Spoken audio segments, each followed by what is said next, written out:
firman Tuhan hari ini dengan topik melayani dengan kerendahan hati. Di sini kita melayani dengan kerendahan hati. Kerendahan hati, saudaraku, adalah satu sikap hati kita. Sikap hati yang sudah berubah, diubahkan oleh Tuhan Yesus karena Tuhan sendiri yang berada dalam hati kita ini, saudaraku.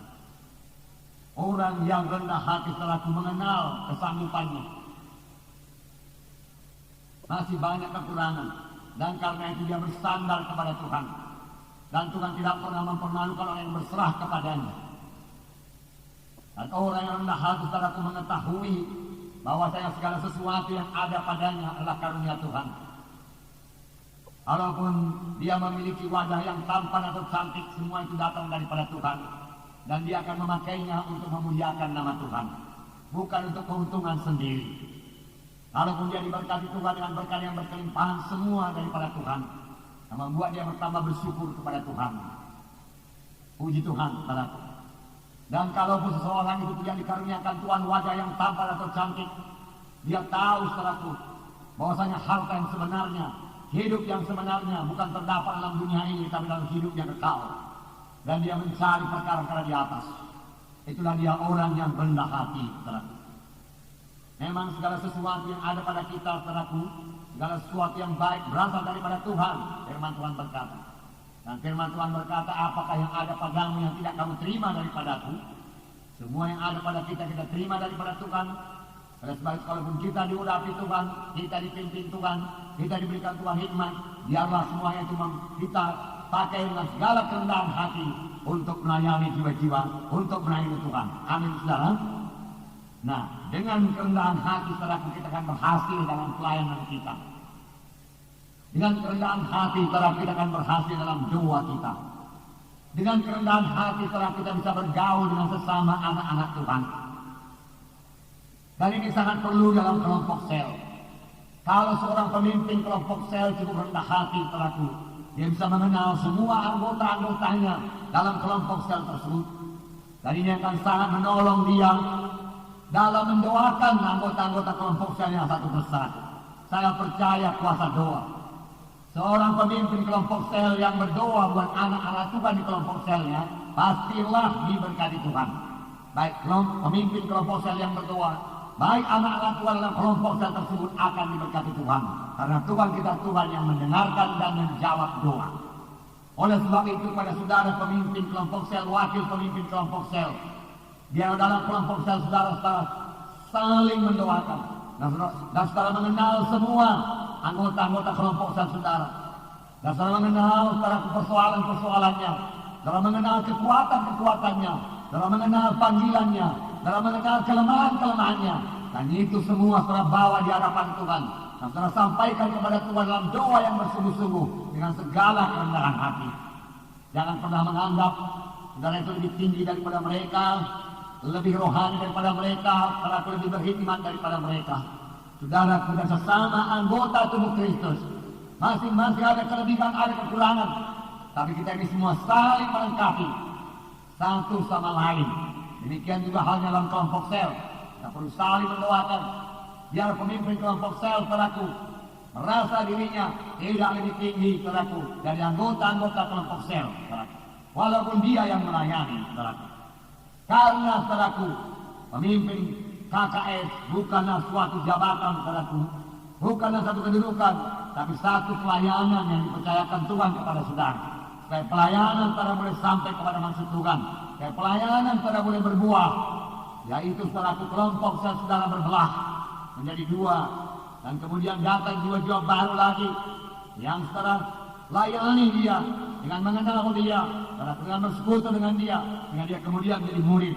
Semua ini terlaksanakan dengan rendah hati, maka kelompok saudara akan berhasil dan saudara memberi buah kepada Tuhan.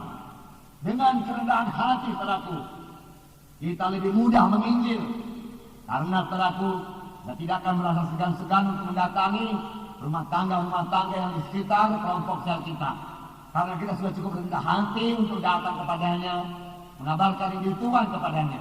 Inilah berkat-berkat daripada rendah hati, saudaraku.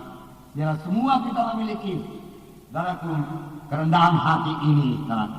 Ini terjadi karena Yesus yang rendah hati tinggal dalam kita. Nanti akan kita bacakan ayat yang mengatakan, marilah kepadaku kamu sekalian yang letih lelah dan beban berat, aku memberi sentosa kepadamu.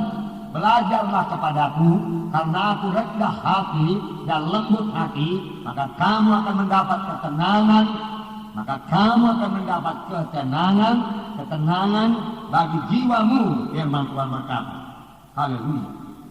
Nah, saudaraku, murid-murid saudaraku, ya, pada waktu mereka masih bersama-sama dengan Yesus belum begitu dewasa, mereka masih mencari yang terbesar di antara mereka.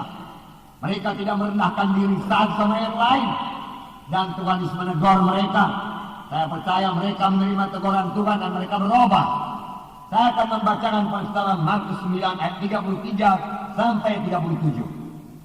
Bukalah Alkitab saudara, bersama-sama kita membacanya. Markus pasal 9 ayat 33 sampai 37. Markus pasal 9 ayat 33. Di sini kita melihat saudaraku, murid-murid berbincang-bincang di tengah jalan. Mereka bukan memperbincangkan penginjilan, mereka bukan memperbincangkan saudaraku pengorbanan Tuhan Yesus, mereka belum mengerti. Tapi apakah yang mereka cari? Mereka mencari orang yang terbesar. Mereka berharap menjadi orang yang terbesar. Mari kita baca Markus 9 ayat 33 sampai 37 bersama-sama. Kemudian tibalah Yesus dan murid-muridnya di Kapernaum. Ketika Yesus sudah di rumah, dia bertanya kepada murid-muridnya, apa yang kamu perbincangkan tadi di tengah jalan? Tetapi mereka diam. Sebab di tengah jalan tadi mereka mempertengkarkan siapa yang terbesar di antara mereka. Lalu Yesus duduk dan memanggil ke-12 murid itu. Katanya kepada mereka, jika seseorang ingin menjadi yang terdahulu, hendaklah ia menjadi yang terakhir dari semuanya dan pelayan dari semuanya. Maka Yesus mengambil seorang anak kecil dan menempatkannya di tengah-tengah mereka.